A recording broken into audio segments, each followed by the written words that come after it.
چې به شله شله غاتې پکې مونږ کولې جانانه چې به شله شله غاتې پکې مونږ کولې جانانه لږ شان راشه چې مشهور شو بیا هغه مازدیګری دی خواست کومه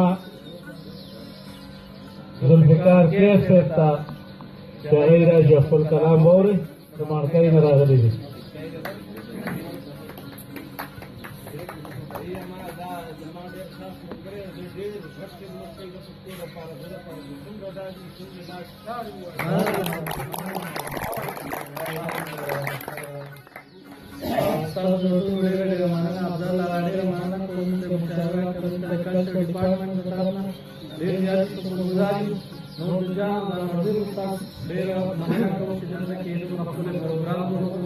دا شاعري او د دین علاوه نور شاعري تاسو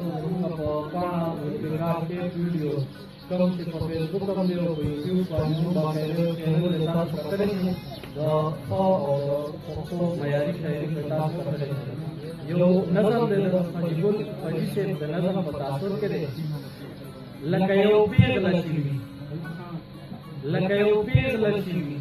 لکه خندا د معشوق لکه جانان ښکلی شي لکه مستی کی ځواني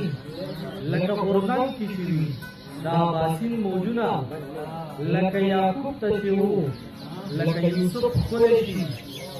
لکه یو پیغله په کټ لکه یو پیغله په ګټ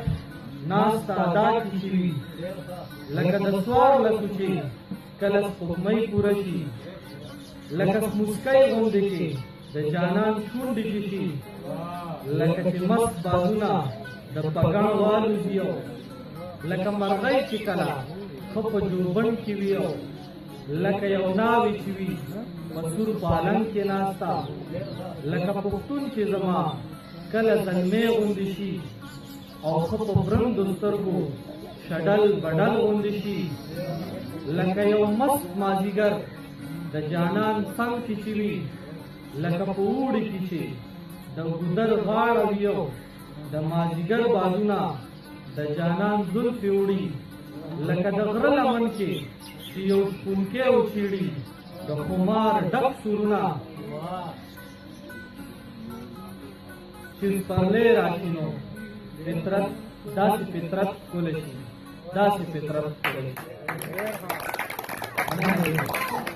غزل یو څو شعرونه چې ستا د غم نه زوزګار نه شومه چې ستا د غم نه زوزګار نه شومه ځکه خو زه چېرته د کار نه شومه او څوک به مې څنګه او پسې یادوي څوک به مې څنګه او پسې یادوي دا چې په عشق کې دې په دار نه شومه د ذاکر صاحب یو شعر دی دا د هغې تاثر کې دی څوک به مې څنګه او پسې یادوي دا چې په عشق کې دې په دار نه شومه چې د خپل ځان په غم کې پروت وې مدام دومره خو زه چېرته هوښیار نه شومه او چې څه مو دي هغه مو هم نه مني چې څه مو دي هغه مو هم نه مني په خپله خاوره با اختیار نه شومه